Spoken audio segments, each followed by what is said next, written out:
మంగళగిరిలో చంద్రబాబు నాయుడికి అండ్ లోకేష్కి చాలా షాక్ ఇస్తున్నారు అక్కడ ఉండే ప్రజలు. మొన్నటి వరకు బీసీలంతా షాక్ ఇచ్చారు. ఇప్పుడు తర్వాత కూడా పద్మశాలి సంఘాల వాళ్ళు కూడా షాక్ ఇవ్వబోతున్నారు.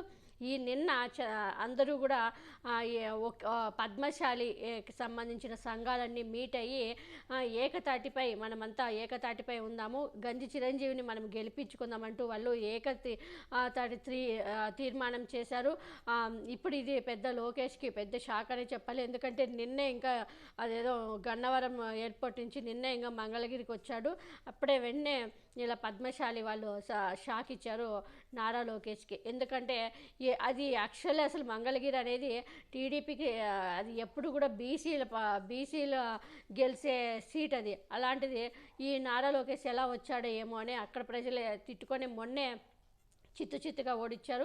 మొన్న ఆయన గెలిచింది ఆళ్ళ రామకృష్ణారెడ్డి కూడా మా జగన్మోహన్ రెడ్డి బొమ్మ పెట్టుకొని గెలిచాడు, కానీ ఆయన కాడ 100 ఓట్లు కూడా పడవు. ఈసారి చూస్తాంగా కాంగ్రెస్ నుంచి నిలబడితే ఎన్ని ఓట్లు వస్తాయో.